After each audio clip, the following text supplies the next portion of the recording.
Bab 2. 3 malam kemudian, si tua Major meninggal dengan tenang pada saat tidur. Jenazahnya dikuburkan di kaki kebun buah-buahan. Ini terjadi pada awal Maret. Selama 3 bulan ke depan sesudah itu, ada banyak kegiatan rahasia. Pidato Major telah memberi pandangan hidup baru yang komplit pada para binatang yang lebih cerdas di peternakan itu.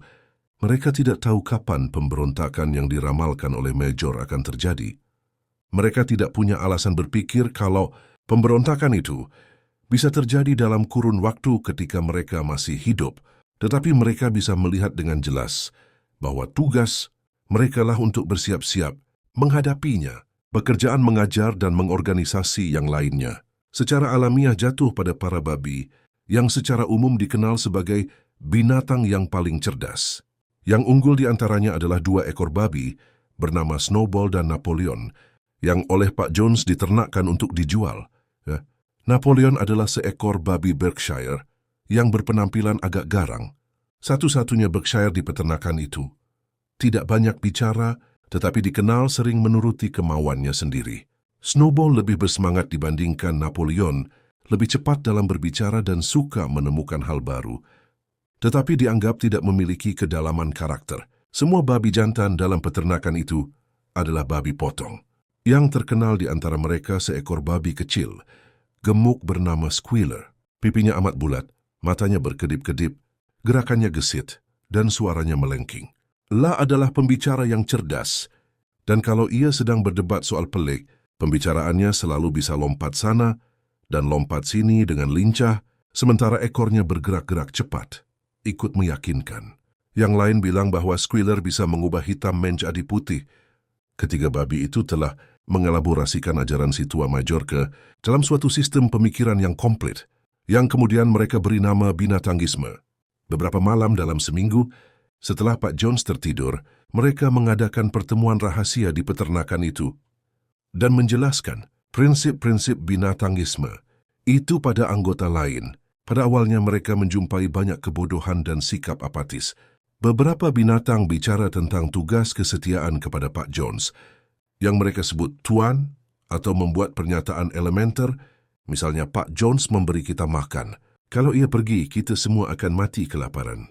Yang lain bertanya seperti, kenapa kita merepotkan apa yang terjadi sesudah kita mati? Atau, kalau toh pemberontakan itu terjadi, apa bedanya kita mengusahakannya atau tidak? Dan para babi sulit sekali membuat mereka melihat bahwa ini semua bertentangan dengan semangat binatangisme. Pertanyaan paling tolol diajukan oleh Molly, anak kuda berwarna putih. Pertanyaan pertama yang ia tanyakan pada Snowball adalah, apakah masih akan ada gula setelah pemberontakan? Tidak ada, kata Snowball tegas. Kita tak punya rencana membuat gula di peternakan ini. Di samping itu kamu juga tak butuh gula. Kamu bisa makan oat dan jerami sepuasmu. Apakah aku masih akan diperkenankan mengenakan pita di bulu tengkukku? Tanya Molly. Kamrat, kata Snowball, pita yang sangat kamu puja itu adalah tanda perbudakan. Tidak bisakah kamu paham bahwa kemerdekaan jauh lebih berharga daripada pitamu itu? Molly setuju. Tetapi tampaknya ia belum teryakinkan. Babi-babi itu bahkan harus melakukan perjuangan melawan tipuan-tipuan yang dilontarkan oleh Moses, gagak jinak itu. Moses, yang sebenarnya binatang kesayangan Pak Jones, adalah mata-mata dan tukang lapor, tetapi ia juga seorang jagoan ngomong. Ia menyatakan bahwa dirinya mengetahui keberadaan sebuah negeri misterius bernama Gunung Permen Gula. Gunung inilah tujuan terakhir ketika binatang-binatang itu mati. Letaknya jauh di langit, sedikit lebih tinggi ketimbang mega-mega, kata Moses. Di Gunung Permen Gula itu 7 hari dalam sepekan adalah minggu, cengkih berbuah sepanjang tahun, dan gumpalan gula dan roti biji rami tumbuh merambat di pagar. Binatang-binatang membenci Moses sebab ia hanya banyak ngomong tetapi tidak bekerja. Namun beberapa di antara mereka percaya tentang Gunung Permen Gula dan babi-babi berjuang keras, meyakinkan binatang lainnya bahwa tak ada tempat seperti itu. Pengikut mereka yang paling setia adalah 2 ekor kuda penarik kereta, Boxer dan Clover. 2 binatang itu amat sangat kesulitan memikirkan apapun untuk diri mereka sendiri. Tetapi karena sudah menerima para babi sebagai guru, mereka menyerap apa saja yang diberitahukan pada mereka dan menyampaikan pada binatang lainnya dengan argumentasi sederhana. Mereka selalu hadir dalam pertemuan rahasia di lumbung itu dan memimpin lagu binatang Inggris, yang dengan itu pertemuan tersebut biasanya ditutup. Sekarang, ternyata pemberontakan itu terjadi jauh lebih awal dan lebih mudah daripada yang dibayangkan binatang-binatang itu.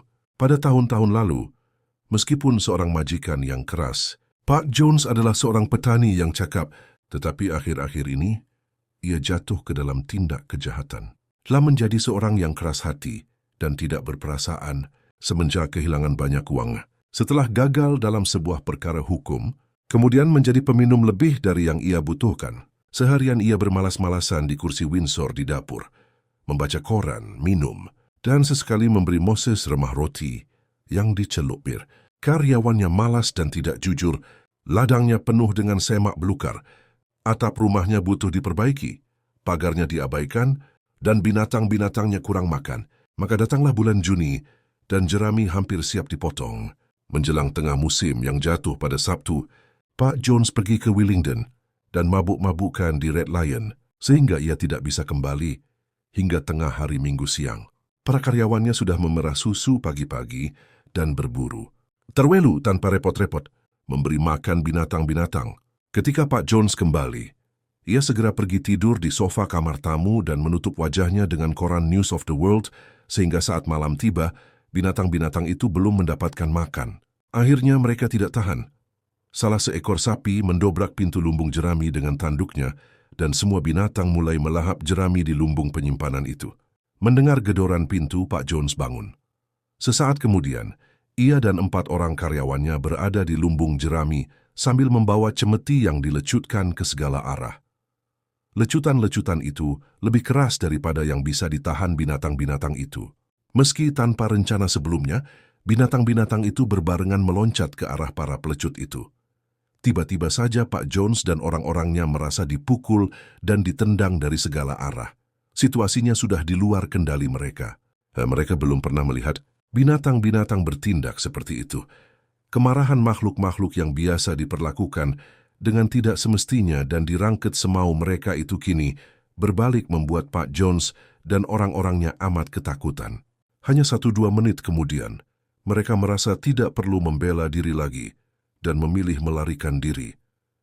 1 menit kemudian, mereka melarikan diri dengan kereta rel menuju jalan besar. Binatang-binatang itu terus mengejarnya dengan penuh kemenangan. Bu Jones melihat keluar jendela dan menyaksikan apa yang sedang berlangsung. Segera ia meraih beberapa barang miliknya dan memasukkannya ke tas karpet, dan keluar dari peternakan itu melalui jalan lain. Moses meloncat ke tenggerannya dan berkaok-kaok keras. Sementara itu, para binatang mengejar Jones dan orang-orangnya di jalan dan membanting pintu regol yang terbuat dari 5 batang besi. Demikianlah, sebelum binatang-binatang itu paham, pemberontakan sudah terjadi dengan sukses. Jones disingkirkan dan peternakan Manor menjadi milik binatang-binatang itu. Selama beberapa menit pertama, binatang-binatang itu hampir tak percaya pada nasib mereka yang semujur itu. Tindakan pertama adalah mencongklangkan tubuh mengelilingi peternakan itu untuk memeriksa bahwa tidak ada lek manusia yang sembunyi. Kemudian mereka kembali ke rumah peternakan itu dan membersihkan sisa-sisa pemerintahan Jones yang sangat mereka benci. Kamar penyimpanan tali-tali kekang di bagian paling belakang kandang kuda itu diterjang sampai terbuka. Kekang gurdi, cincin hidung, rantai anjing, pisau kejam yang sering digunakan Pak Jones menyembelih babi, dan anak-anak kambing atau sapi dicemplungkan semua ke dalam sumur. Tali kekang, tali leher kuda dan penutup mata, kantong hidung yang memalukan, dilempar ke dalam api pembakar sampah yang membara di halaman. Demikian juga cemeti-cemeti. Semua binatang bergembira ketika melihat cemeti-cemeti dilempar ke dalam nyala api.